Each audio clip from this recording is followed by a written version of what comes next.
Oke, Assalamualaikum warahmatullahi wabarakatuh. Dimanapun sahabat Indonesia berada, salam NKRI garis lucu. Selalu semangat, selalu sukses buat Anda. Dan tidak lupa di momen halal bihalal melalui udara ini, saya menyatakan selamat Idul Fitri. Mohon maaf lahir batin jika kesontoloyoan saya membuat orang tersinggung, membuat buzzer turun gunung, mendadak menyerang semua gitu ya. Kepada buzzer dan kepada haters saya juga ucapkan mohon maaf lahir batin, karena tanpa Anda saya tidak berada di posisi seperti ini. Jadi kalau fans, saya nggak yakin saya punya banyak penggemar. Yang ada adalah orang-orang yang mungkin mengikuti saran-saran saya saja, bukan sebagai fans. Sahabat semua, kita akan mulai dengan pengumuman dulu sebelum topik acara kita hari ini.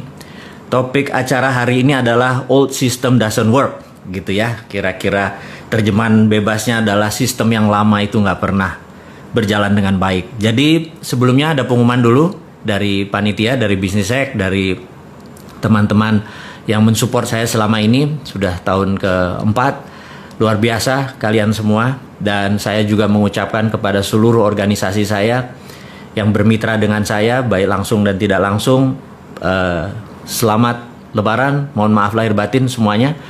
Pengumuman nomor 1 adalah buku Mardigu mulai didistribusikan adalah awal Juni. Jadi bagi mereka yang sudah memesan, mohon maaf kemarin terhambat karena masalah Lebaran dan sekarang sudah bisa didistribusikan. Juga video narasi Road to Billionaire yang ada subliminal programnya, ini juga sudah bisa didistribusikan mulai awal Juni ini. Dan buku baru yang mengkritik kaum milenial yang nggak punya akhlak, yang nggak punya attitude, yang nggak punya integritas. Bukannya salah, mereka perlu diajari. Buku baru tersebut adalah Bisnis Nggak Seanjing Itu Kawan. Ini juga sudah siap diterbitkan. Dan saya sebelum Lebaran ada pekerjaan saya diminta oleh beberapa teman, yaitu menulis buku Grand Theft Ferrari. Jadi sahabat semua tahu kalau mengikuti di Facebook, Grand Theft Ferrari baru 10 bab saya selesaikan. Dan untuk menyelesaikan buku tersebut kira-kira memakan 25 bab kira-kira. Dan sahabat semua tahu bahwa saya bukan penulis profesional, saya hanya penulis amatir. Kayak kalau saya lagi stres, saya ngambil ketikan, saya mengetik dan mencurahkan ekspresi saya ke buku tersebut. Kalau saya ke diary saya dulu sebagai orang kampung ya, teman-teman yang angkatan saya nih, angkatan kolonial ini, kami TV aja masih ada satu TVRI aja gitu ya, dan masih hitam putih. Bisa dibayangkan kalau kita tinggal di kampung dulu. Saya di Palembang, di Sumatera Selatan, di Pendopo, Lirik, Prabu Mulih dan lain sebagainya. Kemudian pindah ke Balikpapan, beberapa lama di sana, SMP saya di sana. Jadi bisa dibayangkan tempat sepi, hutan, ikut orang tua sebagai ya ekonomi garis bawah lah gitu ya. Maka hiburan yang paling enak adalah saya waktu itu adalah membaca buku dan menulis diary. Jadi itu hiburan saya yang paling banyak. Jadi menulis itu adalah bawaan saya dari kecil, menulis diary. Kemudian di tahun 2009 sahabat saya memperkenalkan saya dengan Facebook. Kemudian disitulah saya menumpahkan diary saya. Tetapi karena ini sifatnya publik, saya tidak menggunakan nama asli atau lokasi asli, tapi peristiwanya asli. Saya twist sedikit aja supaya niat saya cuman suatu hari cucu cicit saya melihat catatan di Facebook, di sosial media, bisa mengetahui bahwa oh kakek gue ini loser ya ternyata, oh kakek gue ini ternyata orangnya nggak pinter dan lain sebagainya. Dan apapun itu menjadi catatan sejarah. Jadi saya cuma mengingatkan teman-teman semua, hati-hati dengan sosial media Anda, karena cucu Anda akan melihat gitu ya. Kalau nanti mendadak Anda dilihat gitu, wah jemuran belum kering gitu ya, motor belum dicuci gitu ya. Cucu-cucu cicit kita bilang, ya elah kakek gue garing amat hidupnya gitu ya. Jangan sampai kayak gitu. Jadi tolong sosial media dibersihkan, di kata-katanya bagus, penuh pelajaran buat generasi mendatang dan tentunya generasi saat ini. Jadi menulis sekali lagi adalah bentuk ekspresi saya untuk stress relief atau apa ya, writing terapi tersebut. Jadi setiap hari saya menulis. Sudah seumur hidup saya. Dan ketika diminta untuk menulis Grand Theft Ferrari melanjutkan, itu sebenarnya setengah memorizing karena peristiwa itu 80% adalah asli, kemudian saya sadur, kita gunakan bahasa yang lebih populis. Juga beberapa sahabat saya tidak mau namanya ditulis dengan asli atau kejadiannya asli, saya harus edit ulang gitu ya. Terus tapi orang-orangnya ada, sahabat saya semua ada, kisah nyata tersebut. Dan yang menarik adalah ketika kemarin saya dalam perjalanan menuju ada satu sahabat saya untuk makan siang. Saya lagi makan siang, dia mengingatkan, Mas, itu Grand Theft Ferrari kalau bisa punya 3 ending. Saya bilang 3 ending gimana gitu. 3 ending tuh karena saat ini di Netflix, di segala macam itu ending itu bisa diatur. Saya bilang diatur gimana? Jadi endingnya bisa pilih, ada versi A, versi B, versi C. Maksudnya gimana? Jadi versi A happy ending, versi B tragis gitu ya. Terus versi C misalnya bersambung gitu ya. Nah, saya pikir menarik juga. Kita bisa memilih endingnya sesuai dengan apa yang kita mau. Saya pikir ini genre baru gitu ya. Bagi saya jadi challenging gitu ya, menulis jadi challenging. Terus di tengah-tengah itu ada sahabat saya bilang, kenapa nggak buat film sekalian? Saya bilang, kenapa harus buat film? Kebetulan dia adalah produser dan sudah ada 18 film yang dia produser. Namanya L gitu ya, saya nggak sebut namanya. Gue biayain deh, saya bilang, ntar dulu. Ini genrenya Grand Theft Ferrari itu bukunya adalah romance, thrill, tegang dan romance gitu ya. Wah, nggak laku tuh katanya kalau model-model begitu, harus lucu. Jadi saya bilang, nah ini ada sahabat semua, ini kita belum masuk topik ya, kita cuman memberikan prolog awal bahwa Grand Theft Ferrari itu menjadi challenging buat saya. Untuk pertama kali dalam hidup saya menulis langsung 2, jadi 1 untuk buku Grand Theft Ferrari yang akan diterbitkan di dalam bentuk cetakan, yang kedua saya membuat langsung skrip filmnya, karena skrip film ini bentuknya dialog. Kalau kita menulis dengan novel itu peristiwanya harus kita rinci sehingga seorang bisa ngefeel gitu ya, rincikan momennya, situasinya, ketegangannya dan lain sebagainya. Tapi kalau membuat skrip film itu bukan sekedar menulis peristiwanya di mana, tapi juga kita membuat dialognya, karena banyak dialog. Jadi saya menulis langsung 2, jadi belum pernah dalam sejarah hidup saya menulis langsung 2, jadi dipakai 2 komputer. Yang satu saya menulis tentang Grand Theft Ferrari yang thrill, yang tegang dengan romance. Di sebelahnya adalah skrip film yang komedi romantik gitu. Jadi saya harus ketawa, saya harus lucu, saya harus romance. Di sini saya harus romance tapi tegang gitu ya. Jadi saya menjadi punya kayak orang split personality gitu. Tapi ini challenging. Teman-teman semua mudah-mudahan nanti bisa menikmati kita diskusi kita tentang Grand Theft Ferrari. Dan ini adalah the other side of seorang bosman gitu ya, seorang penulis, pembaca buku. Itu adalah cita-cita dari kecil saya, adalah ingin menjadi profesional penulis. Dan sampai saat ini saya nggak mengklaim diri saya sebagai profesional, masih penulis amatir. Karena bagi saya kalau penulis profesional itu mungkin udah buat laku bukunya udah ratusan ribu atau mungkin jutaan gitu ya. Oke sahabat semua, terakhir dari pengumuman hari ini sebelum kita masuk ke topik kita adalah ucapan bela sungkawa saya terhadap tindakan rasisme oleh polisi di Amerika dan gerakan-gerakan rakyat kulit berwarna yang menentang rezim Trump, yang Trump sangat superior, white supremacist. Dan ini terjadi puncaknya akhirnya setelah 3,5 tahun berkuasa, mereka repress, memendam, dan akhirnya meledak juga di seluruh tempat di Amerika. Dan ini adalah atas nama humanitarian, atas nama kemanusiaan. Saya pribadi mengucapkan bela sungkawa. Jangan sampai itu terjadi di dunia ini lagi, karena manusia apapun rasnya, kita adalah satu rasa dan satu humanitarian. Dan humanitarian itu di atas nation. Jadi sekali lagi teman-teman, humanitarian adalah hak semua manusia dan itu di atas nation. Jadi masalah human right ini saya concern sekali atau peduli sekali, terutama masalah rasisme seperti ini. Dan kemudian di China juga beberapa human right masih bermasalah. Jadi 2 negara besar yang lagi bertarung itu punya masalah dengan human right. Dan kita harus mengingatkan mereka semua bahwa ke depan Indonesia tidak ada boleh bermasalah dengan human right, termasuk hak manusia bebas berbicara dan lain sebagainya gitu ya. Anda bisa lihat bahwa beberapa orang yang mengkritik saya, menghujat saya, hate saya juga, saya nggak ada masalah buat sama mereka. Saya tetap mencintai mereka. Mereka adalah putra bangsa. yang terbaik, mereka juga ingin memberikan terbaik. Mungkin karena nggak kenal aja dengan saya juga nggak pernah bermasalah dengan dia, dengan masalah dengan keluarganya, bisnis kita juga nggak pernah bertabrakan. Tapi kadang-kadang ya,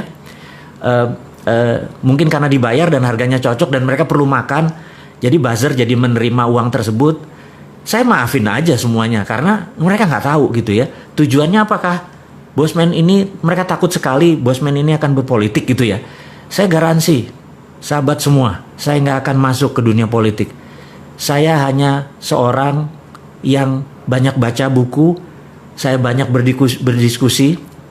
Sahabat saya yang memiliki kepakaran itu banyak dan kita menggunakan bahasa populis di sosial media, di YouTube, hanya untuk mendidik sahabat semua agar nanti tahun 2024 nanti Anda memilih yang terbaik. Kalau perlu Andalah orang-orang tersebut yang menjadi terbaik.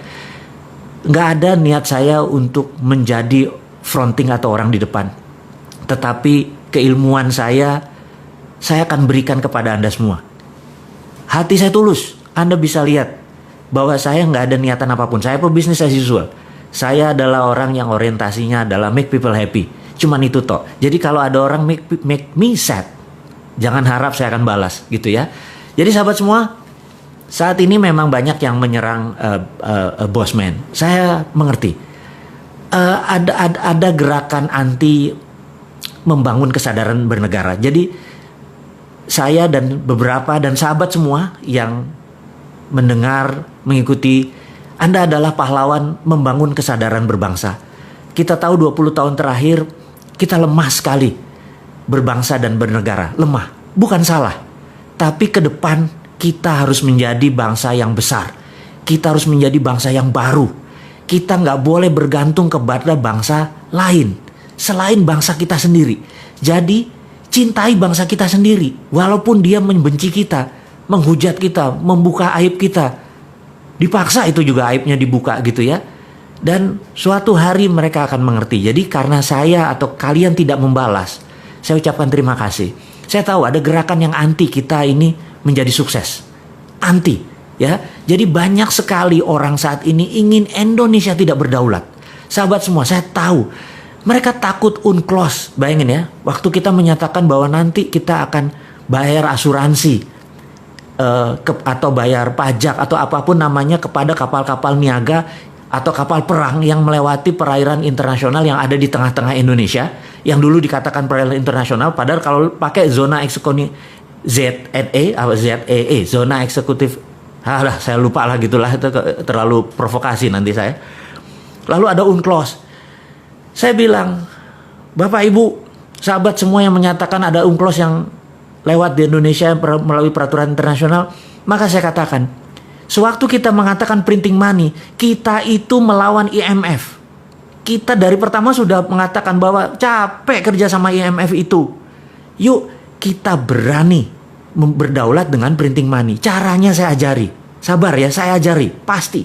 Banyak kok tim-tim yang bisa mengajari tentang modern monetary theory. Dan ini semua tentang printing money. Jadi IMF aja kita lawan. Kenapa UNCLOS nggak kita lawan? Kita harus lawan bahwa kita mau berdaulat. Jadi bagi hasil Jo, gitu ya intinya ya. Kamu lewat kan kamu dapat untung, bagi hasil. Tainya kamu buang di Indonesia, minyaknya kamu buang di Indonesia, kotor itu laut Indonesia. Nelayan kami jadi kehilangan laut, potensi lautnya gara-gara lu lewatin semua dengan ribuan tonase kotoran yang dibuang. Bayar asuransinya. Mosok dibilang kita nggak tahu UNCLOS? Saya tahu UNCLOS, saya baca UNCLOS. 18 tahun di dunia bidang yang sama tersebut, tahu hal-hal seperti itu. Tapi demi bahasa populis, jadi kita tidak usah membuat kata-kata yang menjadi detail, menjadi terlalu sains. Anak-anak milenial, ya saya tahu Anda seumur saya lah yang orang-orang komplain itu. Anak-anak milenial nggak baca buku, lebih baik kita ajarkan yang ringan-ringan aja gitu ya. Kemudian kita tahu saat ini takut sekali modern monetary dijalankan oleh kita. Takut sekali bahwa kita akan menggunakan sovereign wealth fund. Ya, sekedar mengingat sahabat semua, adik-adikku mungkin ya, Anda semua di bawah saya, umurnya saya ini kolonial. Saya menyatakan bahwa saya titipkan bangsa ini kepada Anda. Saya ajarin apa itu SWF. SWF adalah sovereign wealth fund. Tahun 70-an, Pak Ibnu Sutowo pernah menggunakan SWF ini. Dia dulu namanya kalau nggak salah Kuda Laut. Kuda Laut ini adalah BUMNK, Badan Usaha Milik Negara Khusus. Jadi anggap sekarang ini SKK Migas, Satuan Kerja Khusus Migas itu sebenarnya BUMNK, Badan Usaha BUMNK, Badan Usaha Milik Negara Khusus. Jadi kuda laut adalah BUMNK di mana sebagian minyak di forward oleh Pak Ibnu Sutowo, dan uang yang diterima di depan itu untuk membangun Krakatau Steel dan beberapa industri penting, karena sekali lagi tanpa industri Indonesia tidak menjadi negara berdaulat. Jadi karena waktu itu kita nggak punya uang, kita menggunakan strategi SWF. Jadi secara jurisprudensi, secara bahasa hukum, SWF itu pernah dilakukan, dan SWF adalah pelaksanaan pengejawantahan pasal 33 dalam arti sebenarnya. Jadi kalau kita mengatakan ini adalah ekonomi Pancasila dengan mempraktekkan pasal 33, SWF itu match atau cocok. Jadi aset negara masih milik negara. Jadi contohnya gini, Freeport ya. Freeport itu ada di Grasberg misal wilayahnya, misalnya. Itu 100% diambil negara saja. Kemudian Freeport ya kayak hotel operatornya saja, dia mau operate. Asal throughput, asal keluar kita bayar gitu ya. Kemudian misalnya tambang minyak, tambang batu bara dan lain sebagainya, semua milik negara. Kalau sekarang kan dia pakai swasta, dan swasta jaminan tadi yang wilayah tadi dijaminkan ke bank atau dijaminkan ke lembaga keuangan, mereka uangnya dapat di mereka kan, kita dapat dari pajak. Jadi kalau ke depan, kalau benar-benar ingin menerapkan SWF, Sovereign Wealth Fund, sebagai strategi untuk membangun ekonomi, itu bisa membuat Indonesia berdaulat. Tapi sahabat semua, ada kelompok orang yang tidak ingin SWF itu dipakai. Indonesia bisa menjadi negara berdaulat gitu ya. Kemudian lagi, kita mempromosikan TINA. TINA adalah there is no alternative. Anda bayangin, there is no alternative itu adalah sebuah gerakan ekonomi. Pada saat kita lakukan, orang nggak punya alternatif lain kecuali melakukan itu. Contoh ya, kita tahu ada 5.600 triliun uang di bank saat ini. Jadi Anda yang taruh 1 miliar di bank, ada yang 1 triliun di bank, Anda dapat deposito bunganya misalnya 50 miliar setahun. 1 miliar itu uang 1 triliun tadi Anda dapat 50 miliar. Anda bayangin, kalau seandainya TINA diterapkan, there is no alternative, di mana bunga deposito adalah 0 gitu ya, apa yang terjadi? Anda yang biasanya punya 1 miliar setahun, 50 miliar setahun, karena uang Anda banyak sekali, saya nggak tahu dapatnya dari mana, mendadak Anda nggak dapat income. Apa yang Anda lakukan? There is no alternative. Nah, karena itu nggak ada alternatif lain, uang itu keluar. Setengahnya mungkin keluar, dan langsung menjadi sektor-sektor real. Langsung menjadi bantu UKM, bantu tanah, langsung dia berusaha, dan itu ekonomi muter dalam seketika. Jadi sahabat semua, itu adalah TINA. Dan ada satu hal lagi yang membuat saya sejak tahun 99 begitu IMF berdaulat, sekali lagi ya, saya ini bukan melawan IMF, saya hanya men-challenge IMF supaya kita bisa menjadi negara berdaulat. Salah satunya adalah sistem perbankan ini saat ini adalah aset based loan. Aduh, maaf ya saya sahabat semua kalau saya ngomong kecepatan saking semangatnya gitu ya. Kalau ketemu Anda semua tuh saya tuh rasanya alive gitu, karena hidup saya adalah untuk Anda semua gitu ya. Nah, ada namanya aset based loan. Aset based loan ini begini. Kalau Anda pinjam bank atau pinjam apapun, entah bank syariah, entah bank apapun, maka bank akan bertanya, ada jaminan nggak gitu ya. Itu namanya aset based loan. Tapi dulu sebelum tahun 99, kita boleh namanya project based loan. Misalnya Anda adalah tukang las, saya lagi buat pekerjaan di rumah saya untuk ngelas pagar, nilainya 100 juta, itu contoh aja gitu ya. Kemudian dengan kontrak saya ini Anda datang ke lembaga keuangan. Lembaga keuangan nggak minta aset, tetapi melihat, oh si bosman ini ada duit nggak? Oh ada tuh, dia sedikit tuh, kalau 100 juta aja berarti ini bagus gitu ya. Apa yang dilakukan? Dia membiayai berdasarkan kontrak. Jadi namanya project based loan. Nggak minta aset dia.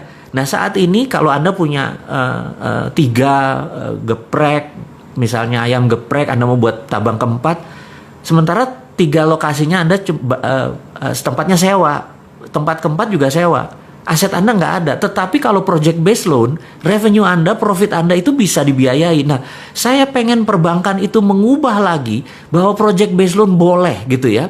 Jangan sampai hanya aset based loan. Nah, Anda tahu bahwa kita membangun santara.co.id. Santara itu adalah kecil, tapi seberapa cepatnya kita membangun ekonomi Indonesia dengan Santara saja. Santara adalah project based, bukan loan, karena Santara tidak loan.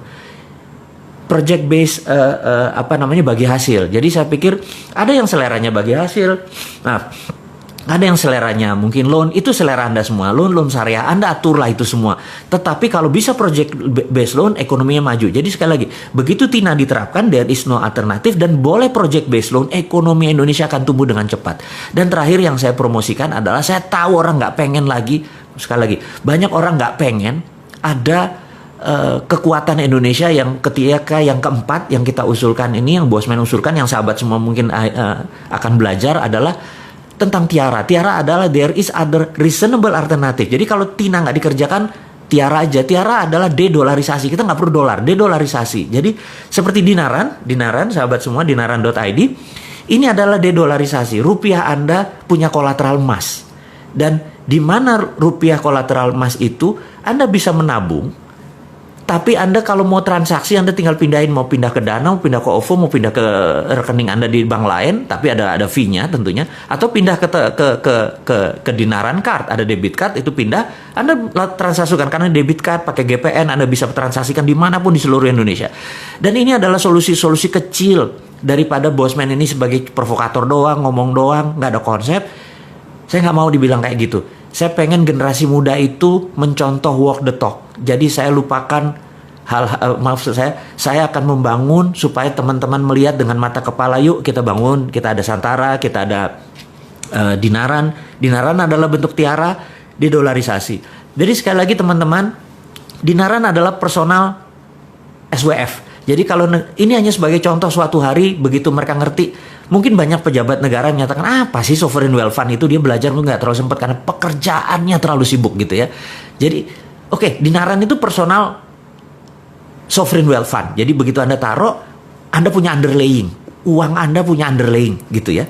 Nah, suatu hari begitu mereka mengerti, oh itu yang maksudnya personal personal sovereign wealth fund, sehingga negara juga bisa dong punya sovereign wealth fund untuk printing money, apapun itu akhirnya melek juga gitu ya. Sekali lagi sahabat semua, ini adalah contoh-contoh yang akan kita kerjakan ke depan.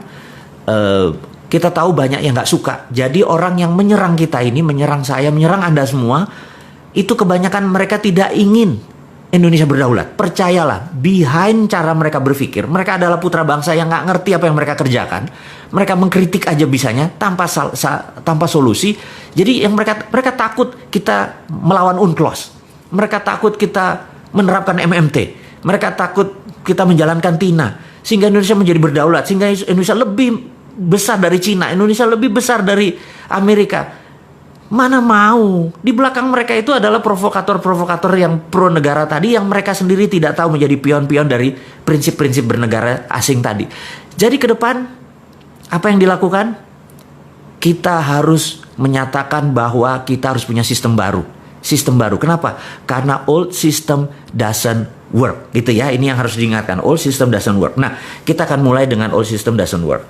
Suatu hari, ini dongeng ya, ngapunten ya, kita dongeng sedikit. Suatu hari tahun 2017 awal, saya bertemu sama sahabat saya. Beliau adalah salah satu Wantimpres, Dewan Penasihat Presiden waktu itu. Kita diskusi santai. Jadi saya tanya, Bu, gitu ya, saya sebut aja nama ya. Bu, waktu 2016 tuh kalau nggak salah AP ya, Anggaran Pendapatan Belanja Negara, APBN gitu ya, Anggaran Pendapatan Belanja Negara. APBN itu pendapatannya turun, belanja negaranya naik. Jadi ada gap sekitar 300 triliun, bener nggak? Oh iya bener Mas. Terus bagaimana cara nutupnya? Ya kami pinjaman gitu. Oke.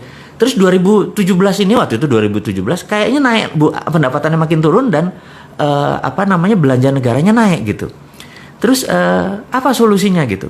Wah ini Mas, nggak tahu nih Mas. Saya bilang, waduh, ada saran. Nah ini dia, Sontoloyo diminta saran coba ya. Saya pikir, ya ngapunten Bu, ini cuman saran ya Bu. Saya bilang gitu. Saya ini kan punya tanah Bu, gitu ya. Nggak besar, sekian hektar gitu di Pasuruan. Tapi kebetulan tanah ini di sekitarnya ada gas dari HCML, dari Husky Sinok Bu. Terus gimana? Saya tuh kepikiran Bu, gimana kalau kita buat smelter, karena ada tanah, ada gas. Gimana kalau kita buat smelter? Smelter apa Mas? Smelter Freeport Bu, copper smelter.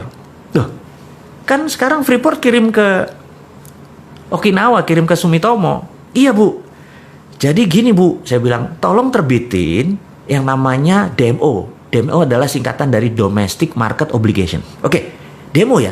Jadi kalau kamu dapat demo gini, saya bilang kalau saya dapat demo, maka Domestic Market Obligation itu terjemahannya adalah gini. Freeport tidak boleh mengekspor koper konsentratnya sampai kebutuhan domestik terpenuhi, gitu ya. Itu peraturan WTO. Jadi Domestic Market Obligation. Jadi begitu kita membangun koper smelter tadi, kemudian pegang DMO, maka Freeport harus mengisi dulu ini, baru dia ekspor. Nah, saya ini kan termasuk orang yang nggak setuju diekspornya bahan mentah koper doang. Padahal di dalam koper konsentrat tadi itu kan ada gold, ada platinum, ada uranium dan lain sebagainya. Gitu ya. Ini.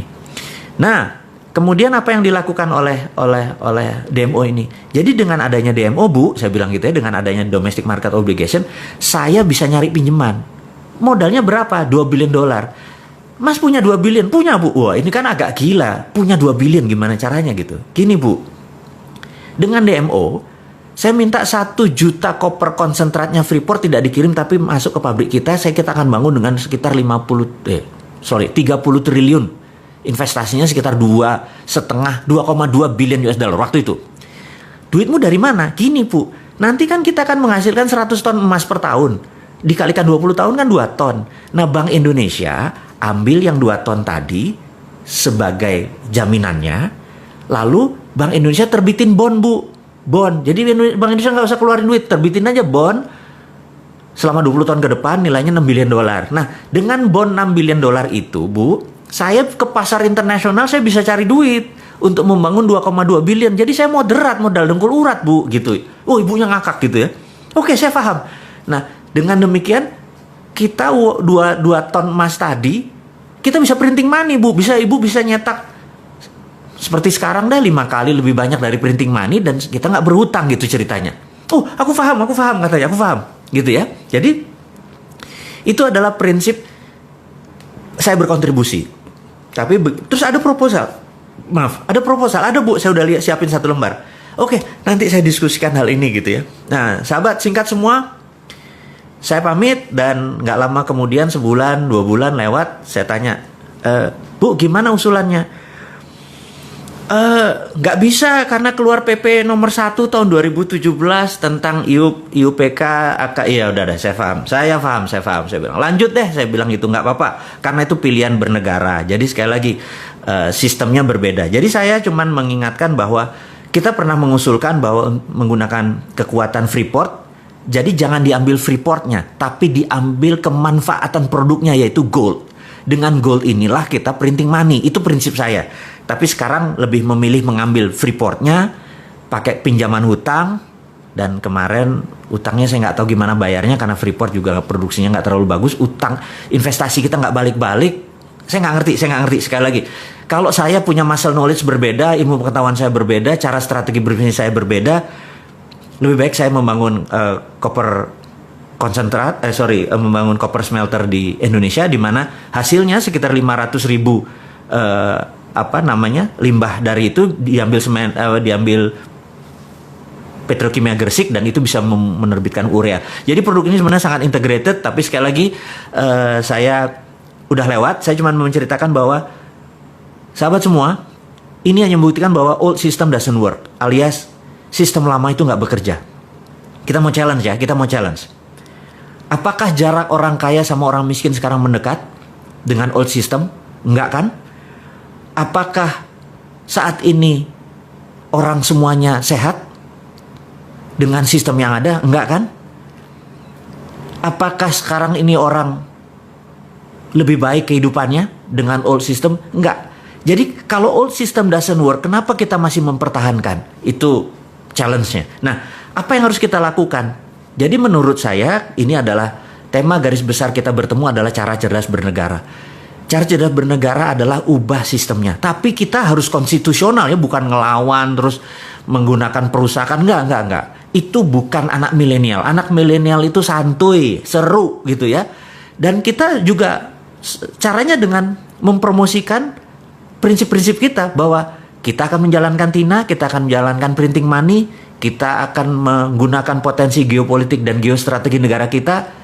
Dan ini adalah kekuatan anak bangsa. Sekali lagi, bukan bergantung pada asing. Saya adalah orang yang tidak setuju dengan printing money. Pinjam uang. Capek minjem uang itu. Anda tahu ya. Bayangin, misalnya saya punya usaha gitu ya. Modalnya itu kan pasti pinjam. Dan ternyata kerjanya adalah untuk bank. Capek kerja kayak gitu. Jadi seharusnya kan bagi hasil gitu ya. Baik sahabat semua. Jadi kita ke depan adalah mempromosikan aset based loan. Saya ini hari ini nggak fit banget, ngomongnya salah semua. Kita akan mempromosikan project based loan, bukan aset based loan. Kita akan menjalankan Tiara, there is other reasonable alternative atau dedolarisasi. Kita nggak mau bergantung pada dolar. Salah satunya adalah tool yang kita bangun. Jadi sahabat semua, saya merasa pertemuan kita tidak usah panjang-panjang. Yang penting poinnya kita dapat. Jadi ke depan saya akan banyak mengajarkan tentang yang lebih detail lagi, cara cerdas bernegara.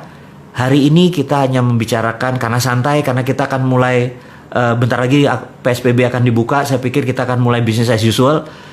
New normal Anda akan praktekkan dan Anda udah tahu itu apa new normal gitu ya. Kalau nggak tahu Anda lihat aja si Sunda Empire, itu udah dari dulu menceritakan tentang new normal gitu ya. Joke sedikit boleh ya di ujungnya, jangan serius-serius amat gitu ya. Jangan kayak para buzzer serius gitu yang ngeliatin Bosman mau jadi presiden gitu. Lupain, Bosman nggak mau jadi presiden. Tapi followernya Bosman atau orang yang mendengarkan Bosman pasti bisa jadi presiden gitu ya.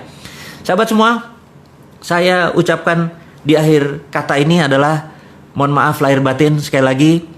Waktu kita hanya sebentar saja, 30 menitan cukup. Mudah-mudahan kita bisa mendapatkan saripati pelajaran hari ini.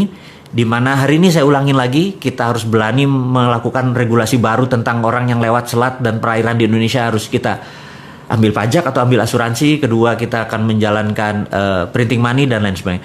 Sahabat, saya nggak lama-lama, saya sekali lagi hanya akan fokus di pelajaran hari ini adalah old system doesn't work. Saya akan men-challenge Anda semua untuk sistem-sistem baru tersebut. Saya akan memberikan alamat email saya untuk Anda mengirimkan project-project Anda yang akan saya endorse, yang akan saya dalam tanda petik masuk ke dalamnya. Saya sangat minat membangun Anda semua, bisnis bersama Anda semua, dan usahakan bisnis itu mempunyai new model yang baru. Saya akan pasang alamat email saya di wall, di IG. Akhirul kalam. Terima kasih buat Anda semua, sukses buat Anda semua, sehat buat Anda semua, semangat buat Anda semua, cintai NKRI ini, jangan pernah lelah mencintai negara kita ini, jangan pernah lelah dan jangan menuduh apapun kepada siapapun. Sukses buat Anda semua, Assalamualaikum warahmatullahi wabarakatuh.